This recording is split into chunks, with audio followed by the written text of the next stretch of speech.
Nagdako sa pigado nga pagpangabuhi, isa na kadalayawon nga binuhatan nga ang tanan nga magululutod nga gwelo sa Barangay Paho, Saraga, Iloilo ang lunsay nakatapos sa pag-eskwela.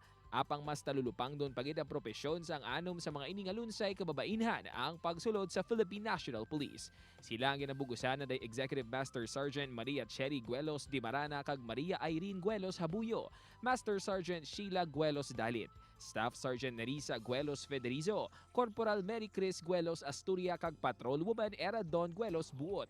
Nangin viral ang mag-ululutod matapos magwa sa damnaglang ang mga litrato sa ila photoshoot bilang pagpasidungog sa ila ginikanan. Ano naman balang inspirasyon sa likod sang ila nangin propesyon? Mga kapuso, makapunta subong nga aga ang subang sa anom ka maglulutod nga lunsay pulis dito sa Saraga, Iloilo. Si Police Executive Master Sergeant Cherry Guelos de Marana. Ma'am Cherry, good morning simo. Good morning, attorney, and good morning sa mga taga-kapuso. Kamusta ikaw? Kamusta ang aton mga kapulisan dira sa Saraga, labi na subong nga may pandemya? Okay lang kami di sir, still alive and kicking. Ma'am Cherry, istoryanta ng inyo pamilya kay medyo pinasahi kag nag-viral kay ti maglulutod kamo, gum mga bayi kamo tanan kamo mga pulis, no? Can you tell us, go back in time, paano desisyon bala ninyo maglulutod dalin sa una nga mapulis gid kamo ya? Hindi man sir. Actually, si tatay ko, sa una kong tigil na tututudo ng pulis, isugat sa balay para magpulis, pero wala madayon kay wala siya diploma. So, amo na. Siguro ba si nagkadto sa amon ang luck kaya.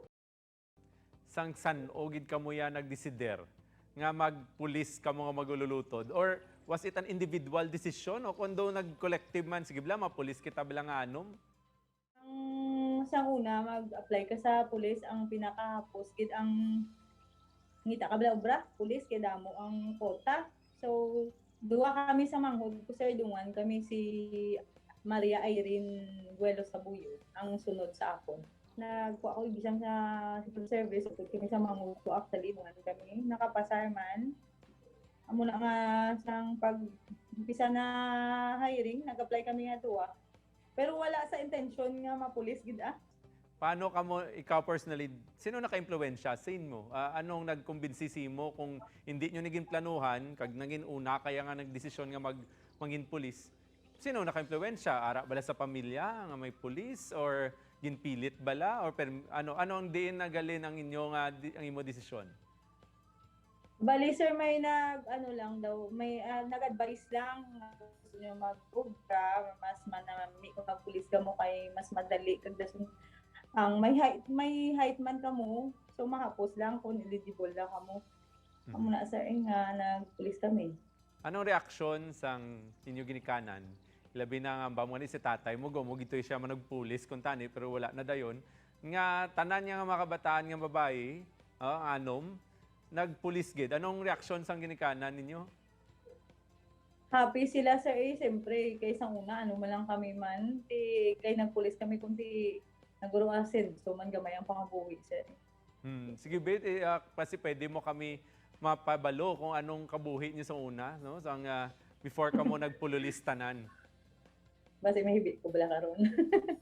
Actually, sir, sang una, balaan si nanay kay tatay wala isabling nga trabaho, wala lang sa tramnan, panabliya sa punong si tatay. Si nanay sa tramnan nagpananom, panglunog, panggarab. Tapos may baboy lang kami, ang gapanangkong Ang pagkaon namon, siyempre damo kami. Kami magutod, plus duwa pa sila ni nanay kag ni tatay. Dildil sa asin, sir asin, cheddar asin, mantika, hinanggop, ubi, butong-butong, amo na sir. So Kasi akon, buinas ka na akong makakaon kag ginamos grabe, dira gali nagumpisa. Bisan pa paano, mambalta siguro ang pagka-pulis ninyo, nanginyabi para nga magalibyo ang inyong pangabuhi, ano? Yes, sir. Pero isa ka viral nga picture nga nagluwa sa social media, namutong nagbutang sa limelight sa inyong pamilya nga ara ka mo, gapisto ko mo pod sa ginikanan nyo nga puro gali ka mo mga pulis, puro mga babae nga pulis in that picture. Ano na ba, tsagan nyo kay ti gulpi lang ka mo Siyempre, gin-recognisar, gin-kilala sa mga tao.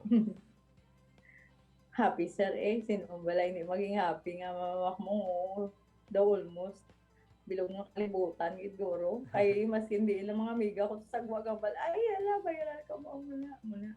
Anong Pag pinaka-importante? makatapos sir. Anong importante, Ma'am Sherry, nga leksyon nga gintudlo sa inyo ginikanan sa inyo kung nga nanginyabi man sa inyo kadalagan sa pagkapulis kag sa pangabuhi?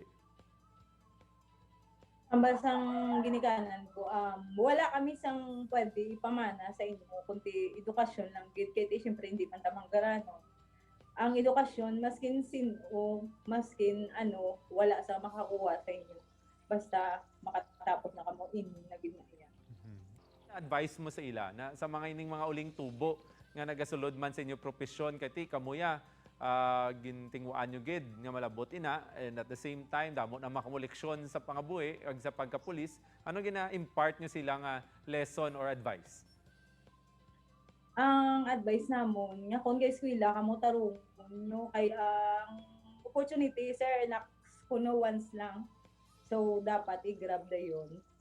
Tapos ang kinanglan ginaton sir mag-focus sa eskwela ta kag hindi gid hindran siya ang kapigaduhon kung gusto mo maging successful ka sa imo pag-eskwela kag sa pinakaadlaw sa profesyon mo nga napili sir I hope may gapamati dira kag ti maka-learn gid sa aton gid pang istoryan, Ma'am Cherry. Salamat gid sa tion nga ginhatag mo sa amon, ma'am. Thank you very much attorney. Dugang impormasyon kag good vibes sa pagbalik sang GMA Regional TV Early Edition. Ini ang GMA Regional TV Early Edition.